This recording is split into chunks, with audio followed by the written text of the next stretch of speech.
പരിശുദ്ധാത്മാവിന്റെ ഹൃദയത്തിൽ പ്രേരണ തന്ന 2 ചോദ്യങ്ങളുണ്ട്. ആ ചോദ്യങ്ങൾ ദൈവമക്കളുമായിട്ട് പങ്കുവയ്ക്കാനായിട്ട് താല്പര്യപ്പെടുകയാണ്. കർത്താവ് അത്ഭുതങ്ങൾ ചെയ്യുന്ന സമയത്ത് ചോദിക്കുന്ന 2 ചോദ്യങ്ങളുണ്ട്, പ്രധാനപ്പെട്ട 2 ചോദ്യങ്ങളുണ്ട്. അതിൽ ഒന്ന് ഇങ്ങനെയാണ്: നിങ്ങൾ വിശ്വസിക്കുന്നുവോ എന്ന് ചോദിക്കാറുണ്ട്. മറ്റൊന്ന്, നിനക്ക് മനസ്സുണ്ടോ എന്ന് ചോദിക്കുന്നുണ്ട്. 2 പ്രധാനപ്പെട്ട ചോദ്യങ്ങളാണ് ചോദിക്കുന്നത്. ഇന്ന് ദൈവാത്മാവ് നമ്മെ പ്രേരിപ്പിച്ച് നമ്മളോട് സംസാരിക്കാൻ ആഗ്രഹിക്കുന്ന വിഷയം അത് തന്നെയാണ്. കർത്താവ് നമ്മളോട് ചോദിക്കുന്നു, 2 ചോദ്യങ്ങൾ ചോദിക്കുന്നു. വിശ്വസിക്കുന്നുവോ? അതിന്റെ അടിസ്ഥാനത്തിലാണ് അത്ഭുതങ്ങൾ നടക്കുന്നത്. 2, നിനക്ക് മനസ്സുണ്ടോ? സൗഖ്യമാക്കുവാൻ മനസ്സുണ്ടോ? നിന്റെ മനസ്സനുസരിച്ചും നിന്റെ വിശ്വാസം അനുസരിച്ച് മാത്രമാണ് ദൈവികമായ അത്ഭുതങ്ങൾ, ദൈവപ്രവൃത്തികൾ നടക്കുള്ളൂ എന്ന് മനസ്സിലാക്കാനായിട്ട് കഴിയുന്നു. അതുകൊണ്ട് നാം അതൊന്ന് ക്രമീകരിക്കേണ്ടിയിരിക്കുന്നു. ആ ചോദ്യങ്ങൾക്ക് ഉത്തരം കണ്ടെത്തേണ്ടിയിരിക്കുന്നു. എന്തൊക്കെ കാര്യങ്ങൾ നമ്മൾ വിശ്വസിക്കണം, അടിസ്ഥാനപരമായി വിശ്വസിക്കേണ്ട കാര്യങ്ങൾ, എന്തെല്ലാം കാര്യത്തിലാണ് നമ്മൾ മനസ്സ് വെക്കേണ്ടത്? ഇത് 2ഉം ഇന്ന് ചിന്തിപ്പാനായിട്ട് താല്പര്യപ്പെടുകയാണ്. സമയത്തിനനുസരിച്ച് നമുക്ക് ആ വിഷയത്തെക്കുറിച്ച് ചിന്തിക്കാം. വായിക്കാം തിരുവചന ധ്യാനത്തിനായിട്ട് മത്തായിയുടെ സുവിശേഷം 9-ാമത്തെ അധ്യായം 28-ാമത്തെ വാക്യം. Matthew chapter 9 verse 28. അവൻ വീട്ടിലെത്തിയപ്പോൾ കുരുടന്മാർ അവന്റെ അടുക്കൽ വന്നു. ഇത് ചെയ്യുവാൻ എനിക്ക് കഴിയുമെന്ന് വിശ്വസിക്കുന്നുവോ എന്ന് യേശു ചോദിച്ചതിനെ, ഉവ്വ് കർത്താവേ എന്ന് അവർ പറഞ്ഞു. കർത്താവ് ചോദിച്ച ചോദ്യമാണ്. 2 കുരുടന്മാർ യേശുവിനെ പിന്തുടർന്നുകൊണ്ടിരിക്കുകയായിരുന്നു. ദാവീദ് പുത്രാ, നിങ്ങളോട് കരുണ തോന്നണമേ എന്ന് നിലവിളിച്ചും കൊണ്ട് പിന്തുടർന്നു എന്നാണ് വായിക്കുന്നത്. 2 കുരുടന്മാർ, ദാവീദ് പുത്ര എന്നോട് കരുണ തോന്നണമേ. കരുണയ്ക്ക് വേണ്ടിയുള്ള നിലവിളിയുമായിട്ട് യേശുവിന്റെ പിന്നാലെ പോകുന്ന 2 കുരുടന്മാർ. അങ്ങനെ യേശു വീട്ടിലെത്തിയപ്പോൾ കുരുടന്മാർ അടുക്ക വന്നു നിന്നു. അതുവരെ യേശു നടക്കുകയായിരുന്നു, മൈൻഡ് ചെയ്യാതെ നടക്കുകയായിരുന്നു. അപ്പോൾ യേശു ചോദിച്ചു, നിങ്ങൾ കരുണയ്ക്കൊക്കെ വേണ്ടി യാചിക്കുന്നുണ്ട്, ശരിയാ, പ്രാർത്ഥിക്കുന്നുണ്ട്, എല്ലാം ശരിയാ. പക്ഷെ ഒരു ചോദ്യത്തിന് ഉത്തരം പറയണം. എനിക്കിത് ചെയ്യാൻ കഴിയുമെന്ന് നിങ്ങൾ വിശ്വസിക്കുന്നുണ്ടോ? ആ ചോദ്യത്തിന് അർത്ഥമുണ്ട്. പഴയ നിയമകാലത്തൊന്നും കുരുടന്മാരുടെ കണ്ണു തുറന്ന ചരിത്രമൊന്നും അവരുടെ മുന്നിലില്ല, അവർ കേട്ടിട്ടില്ല. എന്നാൽ ഇവർ വിശ്വാസത്തോടെ വന്നിരിക്കുക. അത് കർത്താവെന്ന് ഉറപ്പിക്കാൻ വേണ്ടി ചോദിക്കുക. ഇതുവരെ കാണാത്തത്, ഇതുവരെ നിങ്ങൾക്ക് അറിയാത്തത്, ലോകാരംഭം മുതൽ നടക്കാത്ത പല അത്ഭുതങ്ങൾ നടന്നുകൊണ്ടിരിക്കുമ്പോൾ നിങ്ങളുടെ ജീവിതത്തിൽ നടക്കേണ്ട ഒരു വലിയ അത്ഭുതം, ചിന്തിച്ചാൽ നടക്കാൻ ഒരു സാധ്യതയും ഇല്ലാത്ത കാര്യം, അത് നടക്കുമെന്ന് വിശ്വസിക്കുന്നുണ്ടോ? ആ ചോദ്യത്തിന് ഉത്തരം അവർ പറഞ്ഞു, ഉവ്വ് കർത്താവേ എന്നവർ പറഞ്ഞു. അതിന്റെ ഫലമായിട്ട് 29-ാം വാക്യം വായിക്കുന്നത് ഇങ്ങനെയാണ്: അവൻ അവരുടെ കണ്ണു തൊട്ടു, നിങ്ങളുടെ വിശ്വാസം പോലെ നിങ്ങൾക്ക് ഭവിക്കട്ടെ എന്ന് പറഞ്ഞു. ഉടനെ അവരുടെ കണ്ണു തുറന്നു. അപ്പോ അത്ഭുതത്തിന്റെ ഒരു അടിസ്ഥാനം കിടക്കുന്നത് നിങ്ങളുടെ വിശ്വാസം പോലെ ഭവിക്കട്ടെ എന്നാണ് പറയുന്നത്. അതുകൊണ്ട് കർത്താവ് ഇന്ന് ചോദിക്കാൻ ആഗ്രഹിക്കുന്നു, നിങ്ങളുടെ ജീവിതത്തിൽ ഇന്നൊരു കാര്യം നടക്കണമെന്ന് പറഞ്ഞുകൊണ്ട് നിങ്ങൾ പ്രാർത്ഥനയിൽ പിന്തുടരുന്ന വിഷയത്തിന്റെ മധ്യത്തിൽ പരിശുദ്ധാത്മാവ് ഇടപെടാൻ പോകുകയാണ്. നാളുകളായി നിങ്ങൾ പ്രാർത്ഥിച്ചുകൊണ്ട് പിന്തുടരുന്ന വിഷയമാണ്, ആവർത്തിച്ച് പ്രാർത്ഥിച്ചുകൊണ്ടിരിക്കുക. ആ കുരുടന്മാരെ പോലെ, ദാവീദ് പുത്രാ ഞങ്ങളോട് കരുണ തോന്നണമേ എന്നും പറഞ്ഞുകൊണ്ട് പ്രാർത്ഥനയിൽ പിന്തുടർന്നുകൊണ്ടിരിക്കുക. നാൾ കുറേയായി തുടർന്നുകൊണ്ടിരിക്കുന്നു. ഇന്ന് പരിശുദ്ധാത്മാവിനെ ഇടപെട്ട് ചോദിക്കാൻ ഒരു ചോദ്യമുണ്ട്. നിങ്ങൾ പ്രാർത്ഥിക്കുന്ന വിഷയത്തിൽ കർത്താവിന് പ്രവർത്തിക്കാൻ കഴിയുമെന്ന് നിങ്ങൾ വിശ്വസിക്കുന്നുവോ? ഇപ്പോൾ ഒരു ഉത്തരം പറയാൻ കഴിഞ്ഞാൽ ഉടനെ യെസ്, ഉവ്വ് കർത്താവേ എന്ന് പറയാൻ കഴിയുന്നവർക്ക് വേണ്ടി ദൈവിക അത്ഭുതം നടക്കാൻ പോകുക. വിഷയത്തിന്മേൽ കർത്താവ് തൊടാൻ പോകുക. അതൊന്നും നിങ്ങളുടെ വായിൽ നിന്ന് പുറത്തു വന്നാൽ കർത്താവ് തൊടാൻ പോകുക. അവൻ തൊട്ടാൽ നമ്മുടെ വിശ്വാസം പോലെ അത് സംഭവിക്കും. ധൈര്യത്തോടെ വിളിച്ചു പറയട്ടെ. ദൈവാത്മാവ് ദൂത് തരുന്നത് കൊണ്ട് ധൈര്യത്തോടെ ഞാൻ വിളിച്ചു പറയുകയാണ്. അവൻ അവരുടെ കണ്ണു തൊട്ടു, നിങ്ങളുടെ വിശ്വാസം പോലെ നിങ്ങൾക്ക് ഭവിക്കട്ടെ എന്ന് പറഞ്ഞു. ഉടനെ അവരുടെ കണ്ണു തുറന്നു. ഉടനെ. ഇതുവരെ അവർ പിന്തുടർന്ന് നടന്നു, ഒന്നും നടന്നില്ല. ഇതുവരെ അവർ നിലവിളിച്ച് പ്രാർത്ഥിച്ചു, ഒന്നും നടന്നില്ല. എന്നാൽ ചോദ്യത്തിന് ഉത്തരം പറഞ്ഞു കഴിയുമ്പോൾ ദൈവിക സ്പർശനം വരാൻ പോകുക. ദൈവം ഇടപെടാൻ പോകുകയാണ്. നമ്മുടെ കർത്താവ് വിഷയങ്ങളെ തൊടാൻ പോകുകയാണ്. നമ്മുടെ വിശ്വാസം പോലെ എന്താണ് നിങ്ങൾ ആഗ്രഹിക്കുന്നത്, എന്താണ് നിങ്ങൾക്ക് വേണ്ടുന്നത്, അതുപോലെ തന്നെ യെസ്, തലമുറയ്ക്ക് വേണ്ടി പ്രാർത്ഥിക്കുമ്പോ ആ വിഷയത്തിന് ദൈവത്തിന് ഒരു ഉത്തരം തരാൻ ദൈവം ആഗ്രഹിക്കുന്നു. പക്ഷെ നിങ്ങളുടെ വിശ്വാസം പോലെ വഹിക്കുകയുള്ളൂ. ഇന്ന പോലെ ആകണം എന്റെ തലമുറ, ഇന്നതുപോലെ അവന് സംഭവിക്കണം, ഇന്നതുപോലെ അവർക്ക് സംഭവിക്കണം എന്ന് പറഞ്ഞ് നിങ്ങൾ സ്വപ്നം കണ്ട് ആഗ്രഹിക്കുന്നത് പോലെ തന്നെ സംഭവിക്കും. അത് നിങ്ങളുടെ വിശ്വാസത്തിന്റെ അടിസ്ഥാനത്തിലാണ്. അതുകൊണ്ടാണ് കർത്താവ് ചോദിക്കാൻ ആഗ്രഹിക്കുന്നത്, നിങ്ങൾ വിശ്വസിക്കുന്നുവോ? ഒന്നുകൂടെ പറയാം, ഇത് ചെയ്യുവാൻ കഴിയുമെന്ന്. സ്തോത്രം. എന്റെ കർത്താവിന് ചെയ്യാൻ കഴിയാത്ത ഒരു കാര്യവുമില്ല. പക്ഷെ നിന്റെ ജീവിതത്തിൽ നീ പ്രാർത്ഥിക്കുന്ന വിഷയത്തിൽ കർത്താവിനെ ഇങ്ങനെ ചെയ്യാൻ കഴിയുമെന്ന്, അത് അത്ഭുതകരമായി ചെയ്യാൻ കഴിയുമെന്ന് വിശ്വസിക്കുന്നു. ആ വിശ്വാസമാണ് നമ്മുടെ പ്രശ്നത്തിന് കാരണം. അവിശ്വാസം. നമുക്ക് പൂർണ്ണ വിശ്വാസം വന്നിട്ടില്ല. എന്താ കാരണം? നമുക്കറിയാം, പക്ഷെ ഇത് നടക്കുന്നത് തോന്നുന്നില്ല. അതിനുള്ള വിശ്വാസം ഒന്നും എനിക്കില്ല എന്ന് പറഞ്ഞാൽ ഉഴപ്പരുത്. പിന്നെ എന്തിനാ പ്രാർത്ഥിക്കുന്നേ? നിങ്ങൾ പിന്തുടരുന്നുണ്ടല്ലോ യേശുവിന്റെ പിന്നാലെ. കർത്താവേ കരുണ തോന്നണമേ, എന്നോട് കരുണ തോന്നണമേ, ഞങ്ങളോട് കരുണ തോന്നണമേ എന്ന് പറഞ്ഞ് പ്രാർത്ഥിക്കുക മാത്രമല്ല, അവിടെ പറയുന്നത് നിലവിളിച്ചു എന്ന് പറയുന്നത്. പലപ്പോഴും കണ്ണുനീരൊഴുക്കി പ്രാർത്ഥിക്കുന്നുണ്ട്. അതിന്റെ മധ്യേ കർത്താവ് ഇന്ന് ഇടപെടുന്ന ദിവസമാണ്. ഇന്ന് ഇടപെട്ട് ചോദിക്കുന്ന ചോദ്യത്തിന് മറുപടി പറഞ്ഞാൽ മതി, ഉവ്വ് കർത്താവേ എന്ന് പറഞ്ഞാൽ മതി. അവിടെ അത്ഭുതം നടക്കും. യായിറോസിന്റെ മകളെ ഉയർപ്പിച്ച് യേശു വരിക. ആ യേശുവിന്റെ അത്ഭുത പ്രവൃത്തികൾ പലതും നാട്ടിൽ നടന്നുകൊണ്ടിരിക്കുക. കർത്താവിന്റെ അത്ഭുതങ്ങൾ ഇന്നും നടക്കുന്നുണ്ട്. എത്ര പേർക്കറിയാം? എത്ര പേർ വിശ്വസിക്കുന്നു? കർത്താവിന്റെ അത്ഭുതങ്ങൾ ഇന്നും തീർന്നു പോയിട്ടില്ല. അത്ഭുതങ്ങൾ ഇന്നും തീർന്നു പോയിട്ടില്ല. വിശ്വസിക്കുന്നവരിൽ അത്ഭുതങ്ങൾ നടന്നുകൊണ്ടേയിരിക്കുകയാണ്. വലിയ അത്ഭുതങ്ങൾ നടന്നുകൊണ്ടിരിക്കുകയാണ്. അത് വിവിധ രാജ്യങ്ങളിൽ നടന്നുകൊണ്ടിരിക്കുകയാണ്. ഇന്ത്യയിൽ നടന്നുകൊണ്ടിരിക്കുകയാണ്. പഞ്ചാബിൽ നടന്നുകൊണ്ടിരിക്കുകയാണ്. നമ്മുടെ നാട്ടിൽ നടക്കുന്നുണ്ട്. എന്നാൽ ഇനി അറിയുന്ന രീതിയിൽ എന്റെ ജീവിതത്തിൽ നടക്കണം, എന്റെ കുടുംബത്തിൽ നടക്കണം എന്ന് ആഗ്രഹിക്കുന്നെങ്കിൽ ഒരു ഉത്തരം പറയണം, ഉവ്വ് കർത്താവേ എന്ന് പറയാനായിട്ട് കഴിയണം. ഇത് ചെയ്യുവാൻ, എന്റെ ജീവിതത്തിൽ ഇത് ചെയ്യുവാൻ കർത്താവിന് കഴിയുമെന്ന് ഞാൻ വിശ്വസിക്കുന്നു കർത്താവേ എന്നൊന്ന് പറയാനായിട്ട് കഴിയണം. അതാണ് കർത്താവ് ആഗ്രഹിക്കുന്ന കാര്യം. രണ്ടാമത്തെ ഒരു വാക്യം വായിക്കുവാനായിട്ട് താല്പര്യമാണ്. യോഹന്നാന്റെ സുവിശേഷം 1-ാം അധ്യായം 50-ാമത്തെ വാക്യം. 1:50. യേശു അവനോട്, ഞാൻ നിന്നെ അത്തിയുടെ കീഴിൽ കണ്ടു എന്ന് നിന്നോട് പറയുകൊണ്ട് നീ വിശ്വസിക്കുന്നുവോ? നീ ഇതിനേക്കാൾ വലിയത് കാണുമെന്ന് ഉത്തരം പറഞ്ഞു. അവിടെ ചോദിക്കുന്ന ഒരു ചോദ്യമുണ്ട്, നിന്നോട് പറയുകൊണ്ട് നീ വിശ്വസിക്കുന്നുവോ? എന്താന്ന് കർത്താവ് നമ്മളോട് ചോദിക്കാൻ പോകുന്ന രണ്ടാമത്തെ ചോദ്യം. വ്യക്തിപരമായിട്ട് ദൂത് പറയുമ്പോ നിനക്ക് വിശ്വസിക്കാൻ കഴിയുന്നുണ്ടോ? വ്യക്തിപരമായി കർത്താവ് പറയുകയാണ്. എന്താ പറയുന്നത്? അവനോട് നഥാനിയേലിനോട് പറഞ്ഞ ദൂതെന്താ? ഒരു പ്രവചനം പറഞ്ഞു. നീ അത്തിയുടെ കീഴിലിരിക്കുന്നത് ഞാൻ കണ്ടു എന്ന് പറഞ്ഞു. യേശു എങ്ങനെ അറിഞ്ഞെന്ന് അവൻ അത്ഭുതപ്പെട്ടുകൊണ്ടിരിക്കുക. നിന്നെ കണ്ട ദൈവം, നിന്നെ വിളിച്ച ദൈവം, ആ ദൈവം നിന്നോട് ഇന്ന് വ്യക്തിപരമായി ദൂത് പറയുമ്പോ അത് വിശ്വസിക്കുന്നുവോ? നഥാനിയേലിന് വിശ്വസിക്കാൻ കഴിഞ്ഞു, നമുക്ക് കഴിഞ്ഞോ എന്നാ ചോദിക്കുന്നത്. കർത്താവ് ഇന്ന് പേഴ്സണലായിട്ട് ദൂത് പറഞ്ഞു, ഇത് ചെയ്യാൻ കഴിയും എന്ന് നീ വിശ്വസിച്ചാൽ നിന്റെ വിശ്വാസം പോലെ ഭവിക്കുമെന്ന് ദൂത് പറയുമ്പോ ആ ദൂത് ഏറ്റെടുത്ത് ആമേൻ പറയാൻ നീ കഴിയുന്നുവെങ്കിൽ കർത്താവ് പറയാ, ഇതിനേക്കാൾ വലുത് കാണും.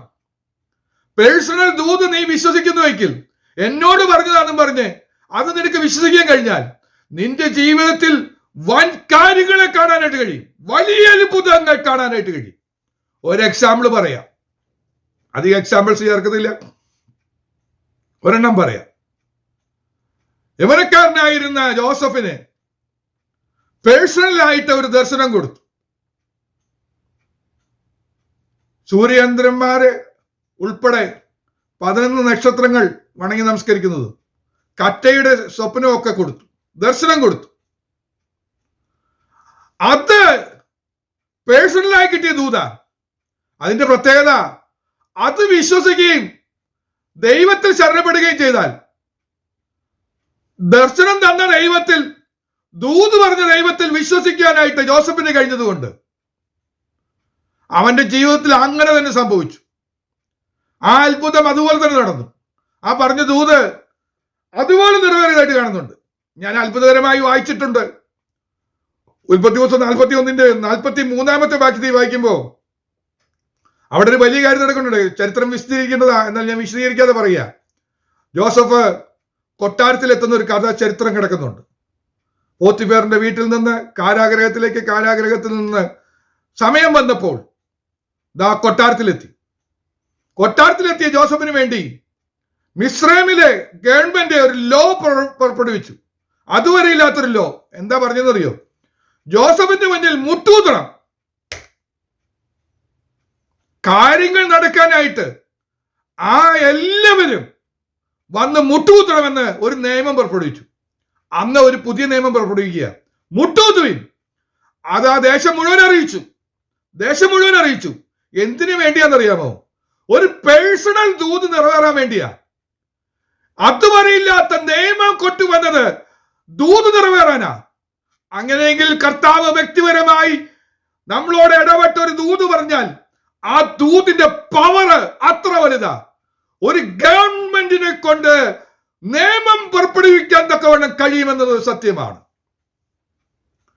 അങ്ങനെ നമ്മൾ വായിക്കുമ്പോൾ കാണുന്നത് ജോസഫിന്റെ സഹോദരന്മാർ വന്ന് 4 വട്ടം മുട്ടുകുത്തേണ്ടി വന്നു. അതവിടെ കാണുന്നുണ്ട്. ചരിത്രഭാഗങ്ങൾ വിശദീകരിക്കാനായിട്ട് ചിന്താവിഷയം അതും അല്ലാത്തത് കൊണ്ട് ഞാൻ അവിടേക്ക് പോകുന്നില്ല. ഒരു കാര്യം ഉറപ്പിക്കാൻ വേണ്ടി പറയുക, കർത്താവ് ദൂത് പറയുമ്പോൾ അത് നമ്മൾ വിശ്വസിക്കണം. അങ്ങനെ വിശ്വസിച്ചാൽ മുട്ടുകുത്തുന്ന ദർശനം മാത്രമല്ല, അതിലും വലുത് കാണും. ഒന്ന് നോക്കിയാൽ ജോസഫിന്റെ ചരിത്രം നോക്കിയാൽ അതിനേക്കാൾ എത്രയോ വലിയ അത്ഭുതങ്ങളാണ് നടന്നത്. ദേശത്തിന്റെ അധികാരിയായി മാറിയത്, അവിടെ ധാന്യം കൊണ്ട് നിറയുന്ന അനുഭവങ്ങൾ, സ്വപ്ന വ്യാഖ്യാനിയായി മാറിയത്, ഭാഷാ പണ്ഡിതനായി മാറിയത്, ദ്വിഭാഷയെ ഉപയോഗിച്ച് സംസാരിച്ചു എന്നൊക്കെ വായിക്കുന്നുണ്ട്. ഒരു സാഹചര്യമില്ലാത്തടത്ത് ഭാഷാ പണ്ഡിതനായി മാറുന്നു. വിവിധ ഭാഷകൾ പഠിക്കുവാനായിട്ട് ജോസഫിന് കഴിഞ്ഞു. എന്തൊക്കെ വലിയ അത്ഭുതങ്ങളാണ് നടന്നത്. അതിലും വലുത് നടന്നു. അപ്പനെ കൊണ്ടുവരാനായിട്ട് റോയൽ ഗവൺമെന്റിന്റെ ഔദ്യോഗിക വാഹനങ്ങൾ മുന്നോട്ട് പോയത് നമ്മൾ ചരിത്രം വായിക്കുക. അവരെ ദേശത്ത് കൊണ്ടുവന്ന് പാർപ്പിച്ച് VIP പരിഗണന ലഭിക്കുന്ന അനുഭവങ്ങൾ എന്തൊക്കെ വലുത് കാണാനായിട്ട് കഴിഞ്ഞു. ഇന്ന് കർത്താവ് പറയുകയാണ്, പേഴ്സണൽ ദൂത് പലതും കേട്ടിട്ട് വിട്ടുകളഞ്ഞവരോടൊരു ദൂത് പറയുക. നിന്നെ കണ്ടിട്ട്, നിന്നെ വിളിച്ച ദൈവം, നിന്നെ കണ്ട ദൈവം, നിന്നെ വിളിച്ചപ്പോഴും കണ്ടപ്പോഴും നിന്നോട് പറഞ്ഞ ദൂത്, വ്യക്തിപരമായി പറഞ്ഞ ചില ദൂതുകള്, അതിന് താമസം വന്നിട്ടുണ്ട്. ആമോസ് പറയുന്ന പോലെ, പ്രവാചകൻ പറയുന്ന പോലെ, ദർശനത്തിന് ഒരു അവധി വെച്ചിരിക്കുന്നു, പക്ഷെ അത് നിശ്ചയമായി നിറവേറും. ആ അവധി കണ്ടിട്ട് വിശ്വസിക്കാതെ അവിശ്വാസം വന്ന് നിറയരുത്. ഒന്ന് വിശ്വസിച്ചാൽ കർത്താവ് പറയുക, പറഞ്ഞ കാര്യത്തെക്കാൾ വലിയ അത്ഭുതങ്ങൾ കാണുമെന്ന് പറഞ്ഞു. 51 വാക്യത്തിൽ എന്താന്ന് പറയുന്നുണ്ട്? ആമേൻ ആമേൻ ഞാൻ നിങ്ങളോട് പറയുന്നു. നഥാനിയേലിനോട് മാത്രമല്ല, നമ്മളോട് ഓരോരുത്തരോടും പറയുകയാണ്, വലുത് കാണും. എന്താ കാണാൻ പോകുന്നത്? സ്വർഗം തുറന്നിരിക്കുന്നതും മനുഷ്യപുത്രന്റെ അടുക്കൽ ദൈവദൂതന്മാർ കയറുകയും ഇറങ്ങുകയും ചെയ്യുന്നത് നിങ്ങൾ കാണും എന്ന് അവരോട് പറഞ്ഞു. ഒന്നും കൂടെ ഞാൻ വിളിച്ചു പറയട്ടെ, വിശ്വസിക്കുന്നവർക്ക് വേണ്ടി സ്വർഗം തുറക്കുന്ന കാഴ്ച കാണാൻ പോവുകയാണ്. ഓ ഹല്ലേലൂയ! ഭൂമിയിൽ നടക്കാത്ത കാര്യങ്ങൾ, നടക്കില്ലെന്ന് വിധി എഴുതിയ വിഷയങ്ങൾക്ക് വേണ്ടി സ്വർഗം തുറന്നാൽ നടക്കാത്ത ഒരു കാര്യവുമില്ല. കർത്താവ് പറയാ, നീ കാണാൻ പോവുക, നിനക്ക് വേണ്ടി സ്വർഗം തുറക്കുന്നത്. അത്ഭുതങ്ങളുടെ കലവറ തുറക്കുവാൻ ദൈവം തന്റെ സ്വർഗസിംഹാസനത്തിൽ ഇരിക്കുന്നതൊക്കെ കാണാനായിട്ട് സ്വർഗം തുറക്കുന്നതൊന്ന് കണ്ടാട്ടെ. ഒന്നുകൂടെ പറയാം, ദൈവദൂതന്മാർ നിനക്ക് വേണ്ടി ഇറങ്ങി വരുന്നതും കാര്യങ്ങൾ നിറവേറ്റി കയറിപ്പോകുന്നതുമെല്ലാം കാണാൻ കഴിയും. ഗ്ലോറി! വിശ്വാസത്തോടെ പറയട്ടെ. ദൈവമക്കളെ, കർത്താവ് പറഞ്ഞ ദൂത് അല്പം താമസം വന്നു എന്ന് പറഞ്ഞിട്ട് അവിശ്വസിക്കരുത്. ജോസഫ് ദൈവത്തിൽ വിശ്വസിച്ചു, കർത്താവിനോട് കൂടിയിരുന്നു, ദൈവിക ബന്ധം വിടാതെ അവൻ കാത്തിരുന്നു. എല്ലാം പ്രതികൂലമായപ്പോഴും, പൊട്ടക്കിണറിന്റെ അനുഭവം വന്നപ്പോഴും, കാരാഗ്രഹത്തിന്റെ അനുഭവം വന്നപ്പോഴും, നിന്ന അപമാനവും എല്ലാം വന്നപ്പോഴും അവൻ കർത്താവിനെ മുറുകെ പിടിച്ചു. അവന്റെ ജീവിതത്തിൽ അവൻ കണ്ടു ദർശനം നിറവേറുന്നത് കണ്ടു, ദൂത് നിറവേറുന്നത് കണ്ടു. അത് മാത്രമല്ല, അതിലും വലുത് കണ്ടു. കർത്താവ് ഇന്ന് നമ്മളോട് പറയുന്നു, വലുത് കാണാൻ പോകുന്നു. എന്നാൽ കർത്താവ് ഇന്ന് പേഴ്സണലായിട്ട് വീണ്ടും ദൂത് പറയുക, നിന്റെ വിഷയത്തിന് വേണ്ടി സ്വർഗം തുറക്കുന്നത് നീ കാണും. സ്വർഗം തുറക്കുന്നത് മറ്റാർക്കും അടയ്ക്കാൻ കഴിയാതെ വണ്ണം. സ്വർഗം തുറന്നു കഴിഞ്ഞാൽ മറ്റാരും അടയ്ക്കില്ല. മറ്റാർക്കും തുറക്കാൻ കഴിയാതെ ബന്ധിക്കപ്പെട്ട വിഷയങ്ങളുടെ മധ്യത്തില് സ്വർഗം ഇടപെടുന്നു, സ്വർഗം തുറക്കുന്നു. ദൈവമക്കളെ, വിശ്വാസത്തിൽ ഒന്നും കൂടെ ശക്തിപ്പെട്ടാട്ടെ. ഈ ദിവസങ്ങളിൽ നമുക്ക് വിശ്വാസത്തിന്റെ ശക്തി നമ്മിൽ വ്യാപരിച്ച്, നമ്മുടെ കുടുംബങ്ങളിൽ വ്യാപരിച്ച്, നമുക്ക് സാധാരണ ജീവിതം നയിച്ചാൽ പോരാ, അസാധാരണമായ അത്ഭുതങ്ങൾ നിറവേറുന്ന അനുഭവങ്ങൾ, ദൈവികമായ വാഗ്ദത്തങ്ങൾ നിറവേറി പ്രാപിപ്പാൻ നമ്മെ തന്നെ ഒന്ന് ഒരുക്കണമെന്ന് ഞാൻ ആഹ്വാനം ചെയ്യുകയാണ്. ഇല്ലാതെ ഈ ക്രിസ്ത്യ ജീവിതം കൊണ്ടുപോയിട്ട് നമുക്ക് എത്തിക്കാൻ കഴിയില്ല. കാരണം വിശ്വാസം ചോർന്നു പോകും, വിശ്വാസത്തിൽ ബലഹീനപ്പെട്ടു പോകും, ക്ഷീണിച്ചു പോകും, നട്ടുപെട്ടു പോകും. അതിന് ഇടം കൊടുക്കാതെ ദൈവകരം നമുക്ക് വേണ്ടി ചലിക്കുന്നത് മനസ്സിലാക്കാൻ തൊക്കണം. ദൈവ പ്രവൃത്തിക്ക് വേണ്ടി നമ്മെ തന്നെ ഒന്ന് വിധേയപ്പെടുത്തുക. അതുകൊണ്ട് കർത്താവ് ചോദിക്കുന്നു, വിശ്വസിക്കുന്നുവോ? നിന്നോട് പറയുകൊണ്ട് നീ വിശ്വസിക്കുന്നുവോ? ഒന്നും കൂടെ ഞാൻ അതിനെ വ്യാഖ്യാനിച്ച് പറയാം. നിന്നോട് പറഞ്ഞ ദൂത് നീ വിശ്വസിക്കുന്നുവോ? എന്നാൽ നീ വലിയത് കാണും, വലിയ അത്ഭുതങ്ങൾ കാണും. ഇതുവരെ ജീവിതത്തിൽ കണ്ടതിനേക്കാളും വലിയ അത്ഭുതങ്ങൾ കാണും. ഒന്നും കൂടെ പറയാം, സ്വർഗം തുറന്നിരിക്കുന്നത് കാണും. ദൂതന്മാർ നിനക്ക് വേണ്ടി ഇറങ്ങി വരുന്നത്, അവർ അത്ഭുത പ്രവൃത്തികൾ ചെയ്ത് തിരിച്ചു കയറിപ്പോകുന്നത് നീ കാണും. എന്റെ ജീവിതത്തിലൊക്കെ ഉദാഹരണങ്ങൾ പറയണമെന്ന് ആഗ്രഹമുണ്ടെങ്കിലും സമയത്തിന് ചുരുക്കം കൊണ്ട് ഞാൻ അത് വിശദീകരിക്കുന്നില്ല. പരിശുദ്ധാത്മാവ് നമ്മുടെ ഹൃദയങ്ങളിൽ വ്യക്തിപരമായി തന്നെ ഇടപെടുമാറാകട്ടെ.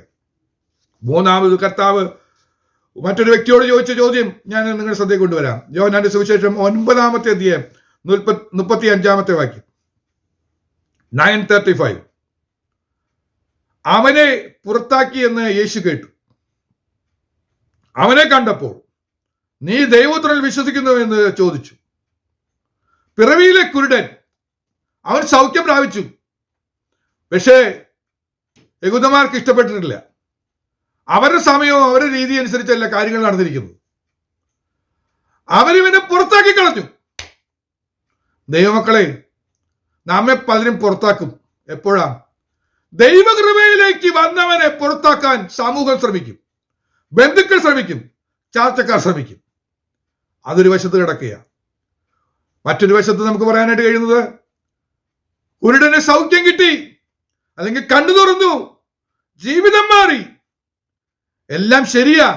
പക്ഷെ കർത്താവ് ഒരു ചോദ്യം കൂടെ വീണ്ടും ചോദിക്കാൻ പോവുകയാ. എന്താ ചോദിക്കാൻ പോകുന്നത്? നീ ദൈവപുത്രനിൽ വിശ്വസിക്കുന്നുവോ? ദൈവപുത്രനിൽ വിശ്വസിക്കുന്നുവോ? എന്താ അങ്ങനെ ചോദിക്കാൻ കാരണം? സൗഖ്യം കിട്ടി, വിടുതൽ കിട്ടി, പ്രതികൂലങ്ങളിലൂടെ നീ മുന്നോട്ട് പോകുന്നു. പക്ഷേ വിശ്വാസം നഷ്ടപ്പെടുത്തരുത്. നിനക്ക് വേണ്ടി ചെയ്ത അത്ഭുതങ്ങൾ ചെയ്ത ദൈവപുത്രനിൽ പൂർണ്ണമായി വിശ്വസിക്കുന്നു.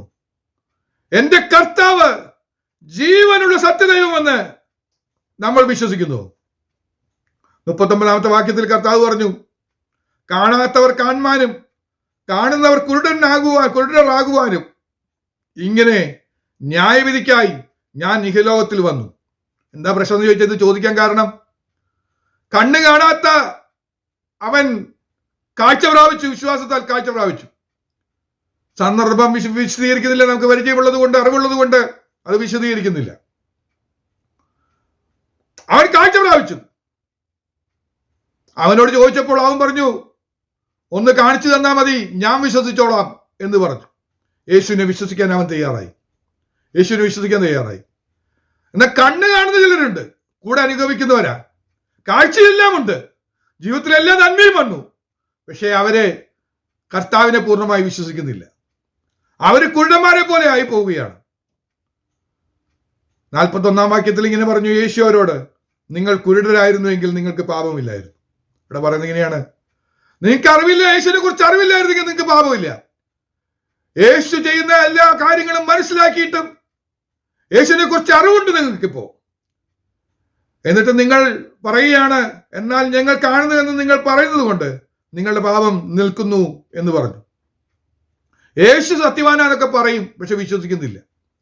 യേശു അത്ഭുതം ചെയ്യുന്നതൊക്കെ നിങ്ങൾ പറയും, ലാസറിനെ ഉയർപ്പിച്ചവനെന്ന് പറയും, പ്രസംഗിക്കും, സാക്ഷ്യം പറയും, എല്ലാം ചെയ്യും. പക്ഷേ ആ ദൈവപുത്രനെ ഞാൻ വിശ്വസിക്കുന്നു എന്ന് ഉറച്ചു പറയാൻ കഴിയുമോ? ഇല്ലെങ്കിൽ അത് നിങ്ങളുടെ ജീവിതത്തിൽ ഒരു പാപമായി മാറും, അത് നിലനിൽക്കുന്ന പാപമായി മാറും. അതുകൊണ്ട് നാം ദൈവപുത്രനിൽ വിശ്വസിക്കണം. അത്ഭുതം ചെയ്ത കർത്താവ് ഇന്നും ജീവിക്കുന്നു, ഞാൻ വിശ്വസിക്കുന്നു. പുസ്തകത്തിൽ എഴുതി വെച്ചതെല്ലാം ചെയ്ത ദൈവം അതിലും വലുത് എന്റെ ജീവിതത്തിൽ ചെയ്യുവാൻ, എന്റെ കുടുംബത്തിൽ ചെയ്യുവാൻ അവൻ ഇന്നും ദൈവപുത്രൻ എന്ന് ഞാൻ വിശ്വസിക്കുന്നു. അത്യുന്നതനായ ദൈവത്തിന്റെ പുത്രൻ എന്ന് വിശ്വസിക്കാൻ കഴിയട്ടെ. നാലാമത്തത് വായിക്കാം. യോഹന്നാന്റെ സുവിശേഷം 11-ാമത്തെ അധ്യായത്തിൽ വരുമ്പോൾ അതിന്റെ 26-ാമത്തെ വാക്യത്തിൽ കർത്താവ് ഒരു ചോദ്യം വീണ്ടും ചോദിക്കുന്നുണ്ട്. ജീവിച്ചിരുന്ന് എന്നിൽ വിശ്വസിക്കുന്നവനാരും ഒരു നാളും മരിക്കുകയില്ല, ഇത് നീ വിശ്വസിക്കുന്നു എന്ന് പറഞ്ഞു. നമുക്ക് ആ അധ്യായത്തിൽ നല്ല പരിചയമുണ്ട്. ലാസർ മരിച്ചു, നാറ്റം വെച്ചിരിക്കുന്ന അവസ്ഥയാണ്. 4-ാം ദിവസമാണ് യേശു വന്നത്. മാർത്ത അവനെ സ്വീകരിച്ച് അവന്റെ അടുക്കൽ വന്ന് കാര്യങ്ങളെല്ലാം പറഞ്ഞു ഇരിക്കുകയാണ്. എന്നാൽ യേശു ഒരു ചോദ്യം ചോദിക്കുകയാണ്. ജീവിച്ചിരുന്ന് എന്നിൽ വിശ്വസിക്കുന്നവൻ ആരും ഒരു നാളും മരിക്കുകയില്ല, ഇത് നീ വിശ്വസിക്കുന്നു എന്ന് പറഞ്ഞു. ഞാൻ ഈ വാക്യമൊക്കെ പണ്ട് വായിച്ചപ്പോ എനിക്ക് വിശ്വാസമൊന്നും തോന്നിയില്ല. എന്താ കാരണം എന്നറിയാമോ? എന്നിൽ വിശ്വസിക്കുന്നവൻ ആരും മരിക്കില്ല എന്നല്ല പറഞ്ഞ്, ഒരു നാളും മരിക്കുകയില്ല എന്ന് എഴുതി വെച്ചിരിക്കുന്നത്. എനിക്ക് അതിന്റെ അർത്ഥവും കാര്യങ്ങളൊന്നും മനസ്സിലായില്ല. അപ്പൊ ഞാൻ ചിന്തിച്ചു, ഒരു 2000 വയസ്സുള്ള ആരെങ്കിലും ജീവിച്ചിരിക്കണ്ടേ?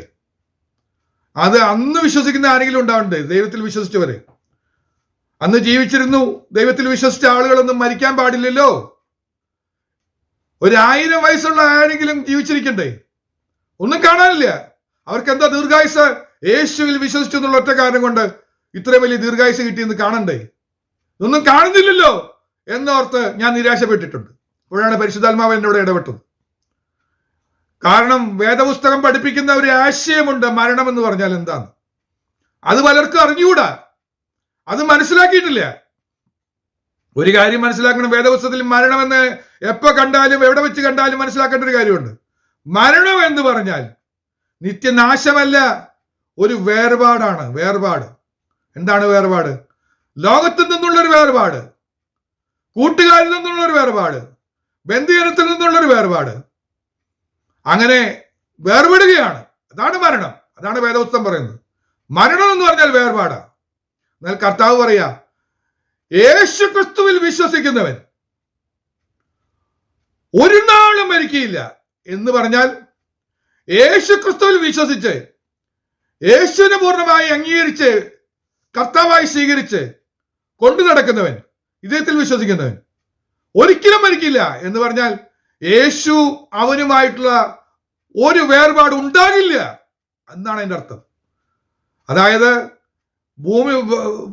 ഈ ഭൂമിയിൽ വെച്ച് ശാരീരിക മരണം സംഭവിച്ചാലും കർത്താവ് അവനെ കൈവിടുകയില്ല.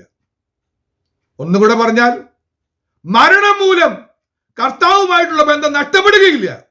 നീ സ്നേഹിക്കുന്ന, നീ വിശ്വസിക്കുന്ന യേശുവുമായിട്ട് നിനക്ക് ഒരിക്കലും വേർപെടാൻ കഴിയില്ല.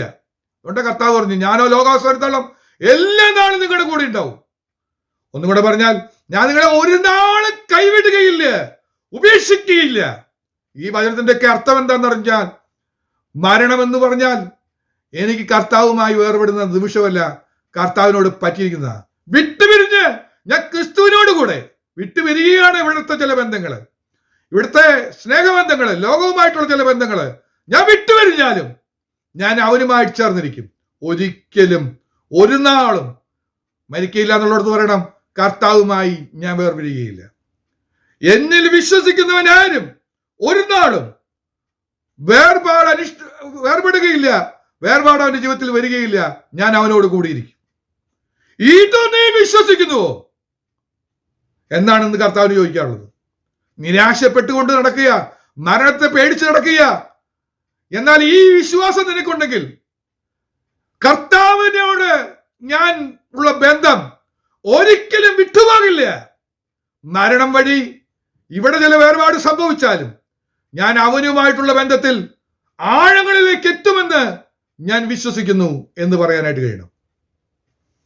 27-ാമത്തെ വാക്യത്തില് മാർത്ത പറയുകയാണ് അവനോട്, കർത്താവേ, ലോകത്തിൽ വരുവാനുള്ള ദൈവപുത്രനായ ക്രിസ്തു നീ തന്നെയെന്ന് ഞാൻ വിശ്വസിച്ചിരിക്കുന്നു എന്ന് പറഞ്ഞിട്ട് അവൾ പോയി. ഇന്ന് പറഞ്ഞിട്ട് പോകണം. ഈ പ്രാർത്ഥന കഴിഞ്ഞ് പോകുന്നതിന് മുമ്പ് പറയണം, ഞാൻ വിശ്വസിക്കുന്നു, എനിക്കത് മതി, എന്റെ യേശു ഇന്ന് എന്നോട് കൂടെ ഉണ്ടെന്നുള്ള ഉത്തമ ബോധ്യം. അത് വിശ്വാസത്താൽ മാത്രം പ്രാപിക്കുന്നതാണ്. ആ ദൈവികമായ ഉറപ്പ് ലഭിച്ചവർക്ക് മരണത്തെ പേടി തോന്നില്ല. കാരണം ഞാൻ ഒറ്റപ്പെടുകയല്ല, ഞാൻ ഒറ്റപ്പെടുന്നില്ല. കർത്താവുമായിട്ടുള്ള ആ ബന്ധത്തിൽ ഞാൻ മുഴുകിച്ചേരുകയാണ്. അവനുമായിട്ടുള്ള ബന്ധത്തിൽ നിന്ന് ഞാൻ വേർപെട്ട് പോകുകയില്ല എന്ന് നമുക്ക് മനസ്സിലാക്കാനായിട്ട് കഴിയും. ഒരു വാക്യം കൂടെ വായിച്ച് 5-ാമത്തെ കാര്യം കൂടെ പറഞ്ഞ് ഞാൻ പെട്ടെന്ന് നിർത്താൻ ശ്രമിക്കാം. മറ്റു ചോദ്യം പിന്നീട് നമുക്ക് അവസരം ലഭിക്കുമ്പോൾ ചിന്തിക്കാനായിട്ടും കഴിയും. യോഹന്നാന്റെ സുവിശേഷം 16-ാമത്തെ അധ്യായം 31-ാമത്തെ വാക്യം. യേശു അവരോട്, ഇപ്പോൾ നിങ്ങൾ വിശ്വസിക്കുന്നു എന്ന് ചോദിച്ചു. ഇന്ന് ചോദിക്കാനുള്ള ചോദ്യം ഇതാ, ഇത്രയൊക്കെ കേട്ടിട്ട് ഇപ്പോൾ നിങ്ങൾക്കൊരു വിശ്വാസം ഉണ്ടോ? അവിശ്വാസം നീങ്ങി മാറട്ടെ. ഈ വചന ശുശ്രൂഷ എന്തിനാ? വിശ്വാസത്തിന്റെ ആഴങ്ങളിലേക്ക് ഇറങ്ങാനാ, വിശ്വാസത്തിന്റെ ആഴങ്ങളിലേക്ക് ഇറങ്ങാനാ. ഒന്നും കൂടെ ഇറങ്ങി പറയണം, ഞാൻ എൻ്റെ യേശുവിൽ വിശ്വസിക്കുന്നു, എനിക്കൊരു ഉറപ്പുണ്ട്. അതുകൊണ്ട് മരണത്തെ ഞാൻ ഭയപ്പെടാത്തതിന് കാരണം അതാണ്. യേശു എൻ്റെ കൂടെയുണ്ട്, യേശു എൻ്റെ കൂടെയുണ്ട്. എൻ്റെ ജീവിതത്തിൽ അത്ഭുതങ്ങൾ ഞാൻ കണ്ടിട്ടുണ്ട്. ദൂതന്മാർ എനിക്ക് വേണ്ടി ഇറങ്ങി വരുന്നത്, അവരെനിക്ക് വേണ്ടി അത്ഭുതങ്ങൾ ചെയ്തു പോകുന്നത് ഞാൻ പലപ്പോഴും വിവരിച്ചിട്ടുണ്ട്. പണ്ട് വിവരിച്ചിട്ടുള്ളത് കൊണ്ട് വീണ്ടും ആവർത്തിക്കാതിരിക്കുന്നതാ. എൻ്റെ ജീവിതത്തിൽ ഞാൻ അനുഭവിച്ചിട്ടുണ്ട്. അത്ഭുതങ്ങൾ കണ്ടുകൊണ്ടിരിക്കുക, വലിയ അത്ഭുതങ്ങൾ ഒരിക്കലും നടക്കാത്തത്. എൻ്റെ ജീവിതത്തിന് വേണ്ടി നിയമങ്ങൾ മാറ്റി എഴുതിയ ചരിത്രമൊക്കെ ഞാൻ പറഞ്ഞിട്ടുണ്ട്. യൂണിവേഴ്സിറ്റി എനിക്ക് വേണ്ടി ആ വർഷം നിയമം മാറ്റി എഴുതിയത് ചരിത്രം ഞാൻ പറഞ്ഞിട്ടുണ്ട്. ഇതുപോലെ എൻ്റെ ജീവിതത്തിൽ അത്ഭുതങ്ങൾ നടന്നിട്ടുണ്ട്. അതുകൊണ്ട് എനിക്ക് വിശ്വാസമുണ്ട്. അതുകൊണ്ട് ഇപ്പോൾ കർത്താവ് ചോദിക്കുകയാണ്, ഇപ്പോൾ നിങ്ങൾ വിശ്വസിക്കുന്നുവോ? ഇപ്പോൾ നിങ്ങൾ വിശ്വസിക്കുന്നുവോ? ഇതെല്ലാം സത്യമാ, ഇങ്ങനെ തന്നെ സംഭവിക്കുമെന്ന് വിശ്വസിക്കുന്നു. അതിന് റീസൺ അവിടെ പറയുന്നുണ്ട്. ആ വാക്യത്തിന്റെ പശ്ചാത്തലം വരയ്ക്കുമ്പോൾ ഇങ്ങനെയാണ് കർത്താവ് അവരോട് സംസാരിച്ചുകൊണ്ടിരിക്കുക, ശിഷ്യന്മാരോട്. ശിഷ്യന്മാരെ അതിന് പറഞ്ഞത്, അവന്റെ ശിഷ്യന്മാർ ഇപ്പോൾ നീ സദൃശ്യമൊന്നും പറയാതെ സ്പഷ്ടമായി സംസാരിക്കുന്നു. ഇന്ന് വ്യക്തമായി കർത്താവ് നമ്മളോട് ഇടപെട്ടു. അത്ഭുതം നടക്കണമോ, ദൈവപ്രവൃത്തി നടക്കണമോ, നീ വിശ്വസിക്കുന്നുവോ എന്ന് ചോദിക്കുന്ന ചോദ്യത്തിന് ഉത്തരം പറഞ്ഞേ പറ്റൂ. ആത്മാർത്ഥത നിന്നുള്ള ഉത്തരം പറഞ്ഞേ പറ്റൂ. നീ സകലം അറിയുന്നു എന്നും ആരും നിന്നോട് ചോദിപ്പാൻ നിനക്ക് ആവശ്യമില്ല എന്നും ഞങ്ങൾ അറിയുന്നു. ഇതിനാൽ നീ ദൈവത്തിന്റെ അടുക്കൽ നിന്ന് വന്നിരിക്കുന്നു എന്ന് ഞങ്ങൾ വിശ്വസിച്ചിരിക്കുന്നു എന്ന് പറഞ്ഞു. നമ്മളൊന്ന് പറയണം, ഇനി ആരും പ്രത്യേകം ചോദ്യമൊന്നും ചോദിക്കേണ്ട. സത്യമായിട്ടും ഈ ചോദ്യത്തിന് ഉത്തരം പറഞ്ഞാൽ മതി. എന്താ പറയേണ്ടത്? എല്ലാം സ്പഷ്ടമായിട്ടാണ് പറഞ്ഞത്, ഇതിൽ സംശയമൊന്നുമില്ല. എല്ലാം കറക്റ്റായിട്ട് സ്പഷ്ടമായിട്ട് കർത്താവ് പറഞ്ഞിരിക്കുക. അതിനാൽ ദൈവത്തിൽ വിശ്വസിക്കുന്നത് എനിക്ക് തെറ്റുപറ്റിയിട്ടില്ല. ഞാൻ വിശ്വസിക്കുകയും സേവിക്കുകയും ചെയ്യുന്ന എന്റെ കർത്താവ് ജീവനുള്ള ദൈവപുത്രനായിരുന്നു. അവൻ ഇന്നും ദൈവപുത്രനായി ദൈവത്തിന്റെ വലത്തുഭാഗത്ത് എനിക്ക് വേണ്ടി പക്ഷപാതം ചെയ്യുന്നു. ഞാൻ വിശ്വസിക്കുന്നു, ഞാൻ വിശ്വസിക്കുന്നു എന്നൊന്ന് ഉറപ്പോടെ പറയാൻ കഴിഞ്ഞാൽ ഇന്നത്തെ ഈ പ്രാർത്ഥന അനുഗ്രഹിക്കപ്പെട്ടു. 5 പ്രാവശ്യം കർത്താവ് ചോദിച്ചു, നിങ്ങൾ വിശ്വസിക്കുന്നുവെന്ന്. 5 വട്ടം ഇന്ന് നമ്മളോട് വ്യക്തിപരമായി ചോദിച്ചു. ഒരു മറുപടി നമുക്ക് പറയാനുണ്ടാകണം. ഉവ്വ് കർത്താവേ, വിശ്വസിക്കുന്നു. ഉവ്വ് കർത്താവേ, വിശ്വസിക്കുന്നു. ഉവ്വ് കർത്താവേ, വിശ്വസിക്കുന്നു. ഉവ്വ് കർത്താവേ, ഞാൻ വിശ്വസിക്കുന്നു. ഉവ്വ് കർത്താവേ, അങ്ങിൽ ഞാൻ വിശ്വസിക്കുന്നു എന്നുറപ്പോടെ പറയാൻ കഴിയണം. അപ്പൊ പലരും പറയുന്നു വിശ്വസിക്കുന്നു എന്നൊക്കെ ഇപ്പൊ ഞാൻ പറഞ്ഞപ്പോ ആവർത്തിച്ച് പറഞ്ഞപ്പോൾ യാക്കോബ് അപ്പോസ്തലൻ പറയുന്നത് 2:19 പറയുക, ദൈവൻ ഏകനെന്ന് നീ വിശ്വസിക്കുന്നുവോ? കൊള്ളാം. ഏകസത്യ ദൈവമേ ഉള്ളൂ എന്ന് നിങ്ങൾ വിശ്വസിക്കുന്നു? കൊള്ളാം. പിശാചുക്കളും അങ്ങനെ തന്നെ വിശ്വസിക്കുന്നു. അവർ വിറയ്ക്കും കൂടെ ചെയ്യുന്നുണ്ട്. ആ വിശ്വാസമല്ല ആവശ്യമായിട്ടിരിക്കുന്നത്. അതിന് 18-ാം വാക്യത്തിൽ ഇങ്ങനെ പറയുന്നത്, വ്യർത്ഥ മനുഷ്യ, പ്രവൃത്തിയില്ലാത്ത വിശ്വാസം നിഷ്ഫലമെന്ന് ഗ്രഹിപ്പാൻ നിനക്ക് മനസ്സുണ്ടോ? ചോദിക്കുകയാണ്. അതായത് എൻ്റെ ജീവിതത്തിൽ ഒരു അത്ഭുതം കാണണമെന്ന് പറഞ്ഞ് വെറുതെ ഒരു അത്ഭുതം ചെയ്യാൻ കർത്താവ് തയ്യാറല്ല. പ്രവൃത്തി എന്ന് പറഞ്ഞാൽ വ്യർത്ഥ മനുഷ്യ എന്നോട് വിളിക്കുന്നത് ഇങ്ങനെയാണ്. ദൈവം നൽകുന്ന ജ്ഞാനമില്ലാത്ത പൊള്ളയായ മനുഷ്യനെ വിളിക്കുന്ന പേരാണ് വ്യർത്ഥ മനുഷ്യ. അതിന്റെ അർത്ഥം കൊടുത്തിരിക്കുന്നത് അങ്ങനെയാ. ദൈവം തരുന്ന ജ്ഞാനം അത് ഇല്ല എങ്കിൽ വ്യർത്ഥ മനുഷ്യനാണ്. കർത്താവ് നമ്മുടെ ബുദ്ധിക്ക് അതീതമായ ഒരു ജ്ഞാനം തരിക. സകലവും സൃഷ്ടിച്ചവനെന്റെ കർത്താവ്. ഇല്ലാത്തതിനെ ഉള്ളതുപോലെ വിളിച്ചു വരുത്താൻ കഴിയുന്ന സർവശക്തൻ എന്റെ കർത്താവ്. ആ കർത്താവ് അത്ഭുതം ചെയ്യും. പക്ഷെ ഒരു കാര്യം മനസ്സിലാക്കണം, ഉപകാരമില്ലാത്ത കാര്യങ്ങളൊന്നും ദൈവം ചെയ്യില്ല. ഒരു ഉപകാരമില്ലാത്ത കർത്താവ് ഒരു അത്ഭുതം ചെയ്തോ, ഈ ഇരിക്കുന്ന ഗ്ലാസ് അങ്ങ് മറിഞ്ഞു വീണോട്ടെ, എന്താ കാര്യം? ഞാൻ വിശ്വസിക്കുക ഗ്ലാസ് ഇപ്പം മറിഞ്ഞു വീട്ടെ, ഒന്നും നടക്കില്ല. അത് വ്യർത്ഥമാണ്, അത് ബുദ്ധിയില്ലാത്ത ചിന്തയാ. എന്നാൽ എൻ്റെ ജീവിതത്തിന് ഇങ്ങനെ ഒരു ആവശ്യമുണ്ട്. കുട്ടന്മാർ പറഞ്ഞതുപോലെ കണ്ണു തുറക്കണം. എൻ്റെ വീട്ടിലൊരു ആവശ്യമുണ്ട്. അതെല്ലാം ദൈവനാമ മഹത്വത്തിന് ഉതകുന്ന ഏതു വിഷയവും നീ വിശ്വാസത്തോടെ പറയണം. അല്ലാതെ വെറുതെ വിശ്വസിക്കുന്നു എന്ന് പറയല്ല. അത് നിറവേറും എന്ന് നീ വിശ്വസിച്ചാൽ, ഉറപ്പോടെ വിശ്വസിച്ചാൽ, ഇതുവരെ ലോകം കണ്ടിട്ടില്ലാത്ത അത്ഭുതങ്ങൾ നിന്റെ വീട്ടിൽ, നിന്റെ ജീവിതത്തിൽ നടക്കും. വലുത്, ഇതുവരെ ജീവിതത്തിൽ കണ്ടിട്ടുള്ളതിനേക്കാളും വലിയ അത്ഭുതങ്ങൾ നടക്കുവാനായിട്ട് കഴിയും. അതുകൊണ്ട് കർത്താവ് എന്ന് ചോദിക്കുന്നു, നിങ്ങൾ വിശ്വസിക്കുന്നുവോ? ഒന്ന് പറയാൻ കഴിയട്ടെ. കർത്താവ് ചോദിക്കുകയാണ്, ഇത് ചെയ്യാൻ കഴിയുമെന്ന് വിശ്വസിക്കുന്നുവോ? വ്യക്തിപരമായ പറഞ്ഞ ദൂത് ദൈവം നിറവേറ്റുമെന്ന് വിശ്വസിക്കാൻ കഴിയുന്നുവോ? കർത്താവ് ദൈവപുത്രൻ എന്ന് വിശ്വസിക്കുന്നുവോ? അത്ഭുതങ്ങൾ ചെയ്യുന്ന ദൈവം എന്ന് വിശ്വസിക്കുന്നുവോ? കർത്താവ് എന്നെ കൈവിടില്ല, ഉപേക്ഷിക്കില്ല, ഞാൻ കർത്താവുമായി ഒരു നാളും വേർപെടുകയില്ല എന്ന് നീ വിശ്വസിക്കുന്നുവോ? അഞ്ചാമത് നമ്മൾ പറഞ്ഞത് എങ്ങനെയാണ്? ഇപ്പോൾ നിങ്ങൾക്ക് വിശ്വാസമുണ്ടോ? പണ്ട് വിശ്വസിച്ചു എന്ന് പറയുന്നതല്ല കഥ. അറ്റ് പ്രസന്റ് നിങ്ങൾക്ക് ഫെയ്ത്ത് ഉണ്ടോ എന്ന് ചോദിക്കുന്നത്, വിശ്വാസം ഉണ്ടോ എന്ന് ചോദിക്കുന്നത്. വിശ്വാസം നഷ്ടപ്പെട്ടെങ്കിൽ വിശ്വാസത്തിലേക്ക് ഒന്ന് മടങ്ങി വരാം.